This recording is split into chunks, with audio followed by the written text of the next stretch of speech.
We worship American horsepower. But what happens when 20,000 horsepower fights 15,000 tons of dead weight? It snapped a mile-long train right down the middle. When 5 massive diesel locomotives throttle up on a mountain grade, they are fighting a brutal war against gravity. And that entire war is fought across a single 80-pound piece of forged steel, the Janney coupler knuckle. Most days, the steel holds. But when the raw torque exceeds the tensile limit, the steel does not just break. It detonates like a fragmentation grenade. When a knuckle shatters, the air lines sever, the brakes dump, and 15,000 tons of freight violently slams together in a kinetic shockwave that throws 100-ton hopper cars completely off the rails. How does one tiny piece of steel bring down the heaviest machines on Earth? And what happens to the men in the KB when the train physically tears itself apart? 20,000 horsepower does not sound like a number until you have felt it clawing at the rails, 5 EMD units howling in the dark, every cylinder throwing its weight against gravity. 15,000 tons behind you, the Powder River Basin under your boots, and you are not pulling a train, you are dragging a continent. The only thing keeping that mountain of coal from rolling backward is an 80-pound chunk of forged steel, the Janney knuckle. That is your fuse. That is where the whole war gets funneled. Traction, inertia, gravity, and every ounce of slack in the line. All of it bottlenecked into a single hinge. Corporate will print you brochures about smooth rides and modern draft gear, but there is no such thing in a mile-long coal drag. You manage 60 feet of slack action, car to car, like you are swinging a steel whip. Get your throttle wrong, 1 notch too quick, 1 second too soon, and you do not just stretch the train, you snap its neck. The sound is unmistakable. A metallic crack, sharper than a rifle shot, casts steel yielding at its tensile limit. Then comes the high-pitched scream of 90 pounds per square inch of brake air venting, the whole brake pipe torn in two and 15,000 tons of rolling stock collapsing in a kinetic run-in. That is what railroaders call dynamiting the train. I have seen Type E knuckles fresh from Altoona testing laboratories, rated for 650,000 pounds of ultimate tensile strength, split clean in half by a bad run-in on Logan Hill. It does not matter how many times the Association of American Railroads revises their specs, gravity does not care. Tractive effort from 10 locomotives focused on a single weak link. The knuckle is not a flaw, it is a sacrificial fuse. It is designed to break before you twist $1 million locomotive frame or rip the draft gear out of a car. But when it lets go, you do not get a warning. You get a detonation. And when that happens, the laws of physics write the rest of the story, not the marketing department. The numbers on the side of an EMDSD-70 MAC are not for show. Electromotive Division did not build these machines for brochures. They were designed to drag the Powder River Basin across the continent, one coal train weighing 21,000 tons at a time. EMD's tractive effort curves are not marketing fiction, they are the law of the rails. And the Association of American Railroads, the AAR, writes the rulebook that every coupler, every knuckle, every draft gear has to live or die by. It does not matter which railroad's paint is on the side. If it is a mile long, if it is running the orange sub, it is playing by the same rules. AAR specification 108. That is the standard. That is the spec that says an 80-pound Janney knuckle, Type E or Type F, is the fuse between 20,000 horsepower and 15,000 tons of rolling inertia. You will hear a lot about innovation, about so-called smart draft gear and next-generation metallurgy. Let us get one thing straight. Altoona Testing Laboratories does not hand out participation trophies. They pull Type E knuckles in a hydraulic rig until the steel gives up, static tensile, dynamic fatigue, you name it. The data is right there. 650,000 pounds of ultimate tensile strength. If the steel is perfect, if the heat treat is flawless, if the machinist was not asleep at the wheel.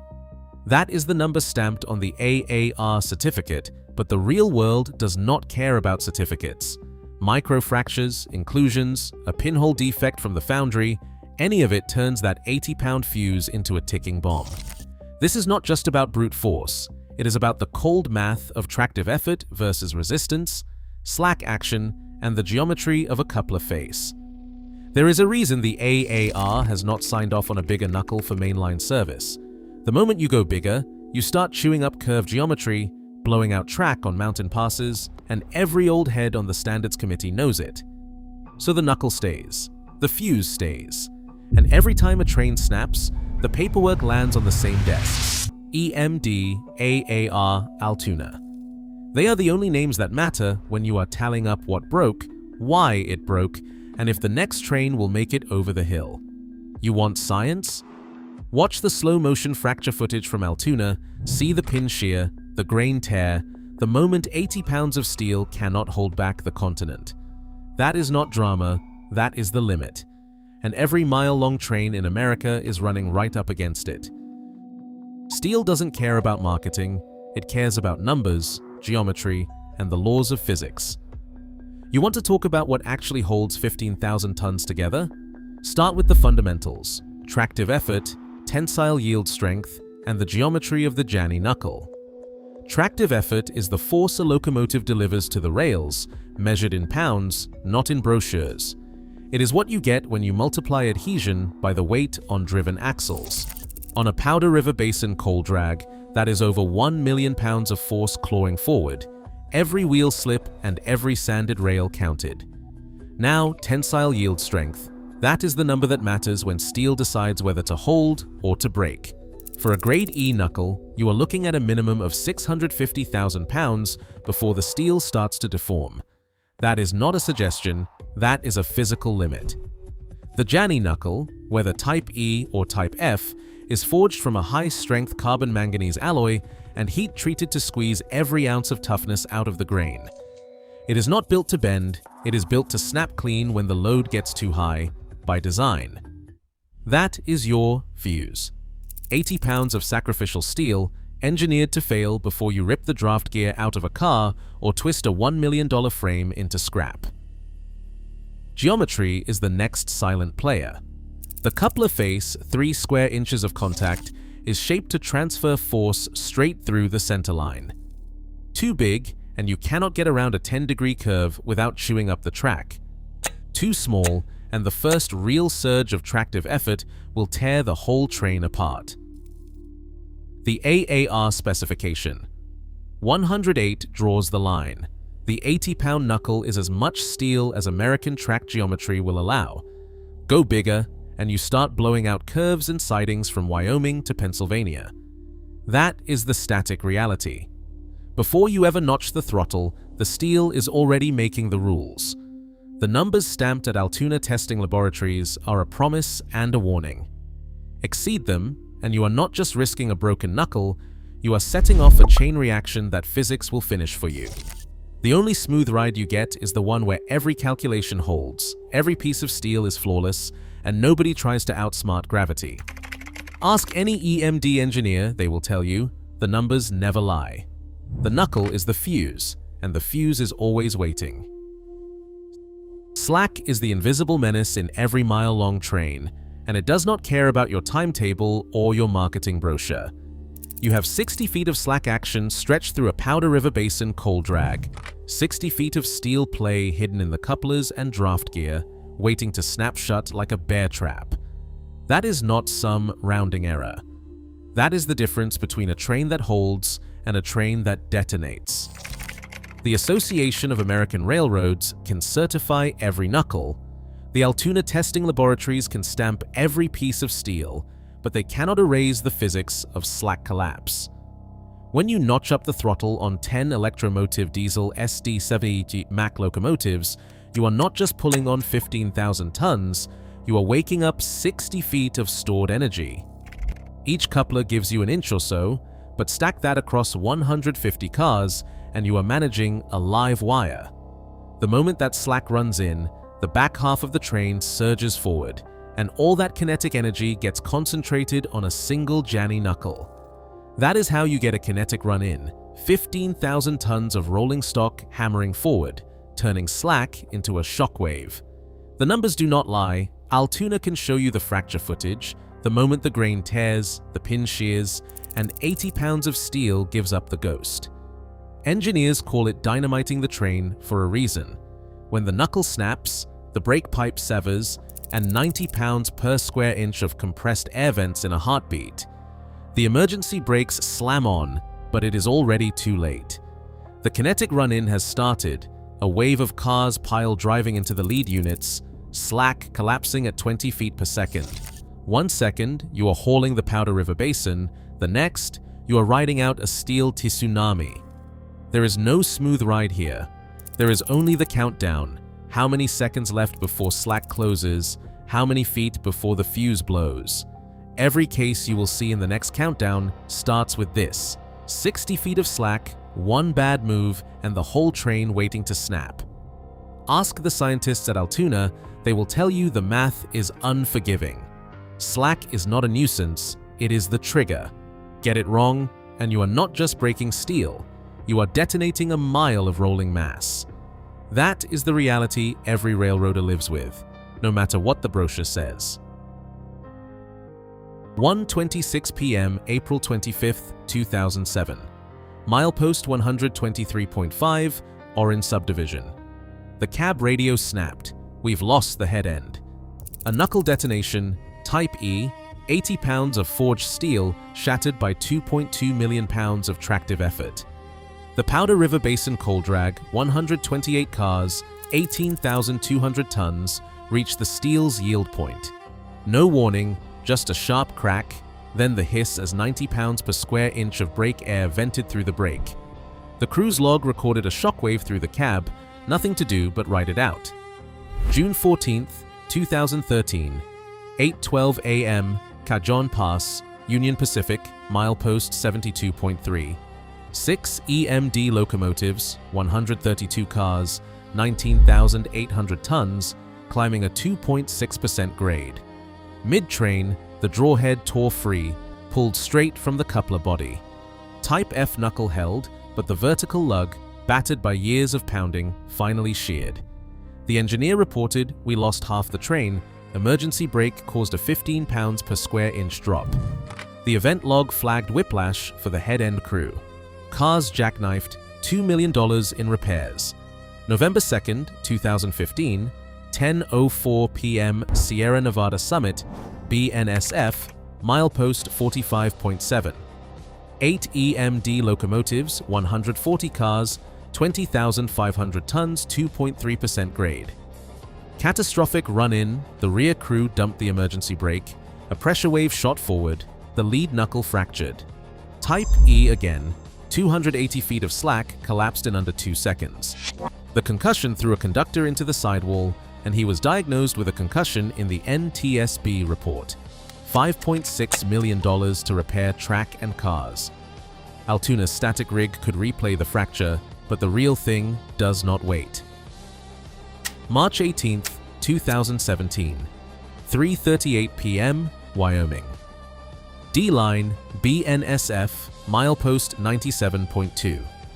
10 SD70M. AC locomotives, 21,300 tons, Type F knuckle, the rear end, let go. The crew radio reported a bang at the tail, slacks gone. No injuries, $1.45 million in coupler kits, and a lesson in what happens when 300 feet of slack turns steel into a hammer.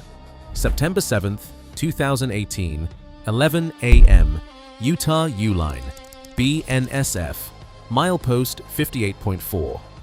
9 AC 4,400 CW locomotives, 135 cars, 19,000 tons, 1.5% grade. The lead car's drawhead pulled out, the draft gear's 3,000-pound assembly yanked free, a rare failure. A metallic crack, a partial brake pipe dump to 70 pounds per square inch, $2.1 million in repairs, 5 detonations, each different. Brittle brakes, slow tears, all proof that tractive effort and slack action do not bargain. The knuckle is the fuse, but even the draft gear can snap. That is the cost of dragging America's backbone over the mountains, one shattered link at a time. At 2:14 a.m. on November 12, 1994, at the bottom of Cajon Pass, the cab shook like a tin can in a hailstorm. 10 EMDSD 70M. ACs, every cylinder screaming, 10,000 tons of trailing mass stacked behind, and all of it hanging by an 80-pound fuse.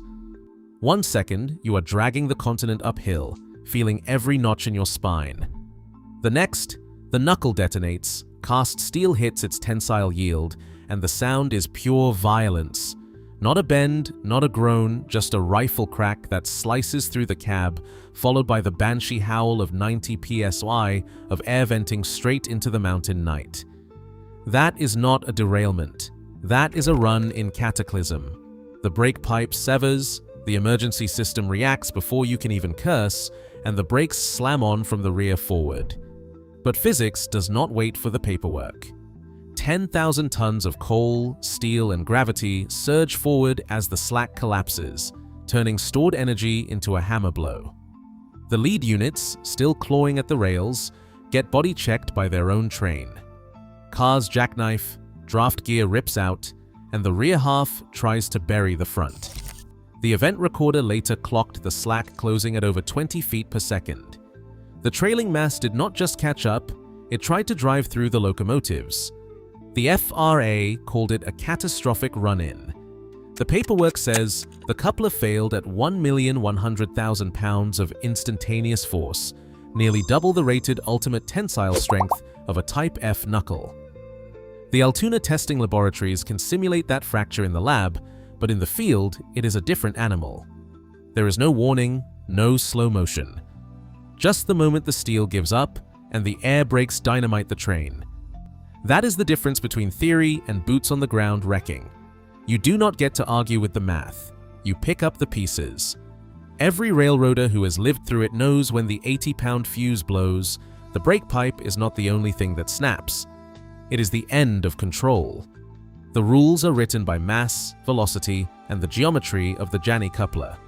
You can throw every policy and every spec at the problem, but when 10,000 tons run in, there is only one outcome: a kinetic pileup that chews up steel, track, and sometimes people. That is not a flaw in the design. That is the cost of running American horsepower at the edge of physics. And for anyone who still thinks you can outsmart slack action with a clever draft gear or a marketing slogan, let me spell it out. The knuckle is a fuse for a reason. Do you want to see what happens when you push past the limit? Look at the twisted rails and the shattered couplers at Cajon Pass, 2:14 a.m. That is the corrective line. 10,000 tons do not negotiate, they just collect the bill. You want to know why the Janney knuckle hasn't gotten any bigger since the Eisenhower administration? Geometry. Every old head on the AAR Standards Committee knows the math. Make the knuckle beefier, and you start chewing up track on every curve. It's not just about how much steel you can cram into the coupler. The face of that knuckle has to pivot through a 10-degree curve without binding, and that means the width and throw are locked by the tightest radius in the system. Go bulkier, and you risk off-tracking the cars, shoving flanges against rail, grinding steel, blowing out ties. The Powder River Basin isn't a billiard table, it's got compound curves, sagging ballast, and 100 years of legacy sidings. If you want to see what happens when you ignore curve penalties, walk a mountain pass after a derailment. Rails twisted sideways, couplers jammed, draft gear torn out by geometry, not force. That's the practical barrier. Every inch you add to the knuckle eats into the safe margin on curves, and the cost isn't just steel, it's track, time, and the risk of scattering a mile-long train across the canyon floor. The pilot program on the BNSF Powder River Main Line didn't hand out miracles. What it gave us was numbers. 12% fewer knuckle detonations, straight from the incident logs, but every reinforced coupler came with a $1,200 price tag. That's not a rounding error. That's the cost of chasing physics uphill, one steel fuse at a time. The committee wanted proof you could outmuscle the old limit. What they got was a bill and a verdict. You can buy a little margin, but you can't buy your way past geometry or the laws stamped into 80 pounds of alloy. The knuckle is still the fuse. That's the irreversible line. You can tweak the metallurgy, you can run the numbers, but the edge stays exactly where the steel says it does. That's the verdict, and it's final. Right now, every Type E knuckle rolling out of Altoona is still the 80-pound fuse between 20,000 EMD horses and a Powder River Basin coal drag. No algorithm, no AAR spec, no marketing brochure can change the fact tractive effort always hunts for the weakest steel. Until geometry or metallurgy evolve, every mile-long train is one bad throttle notch away from dynamiting itself into a kinetic wreck. Respect the fuse. It is all that stands between order and chaos.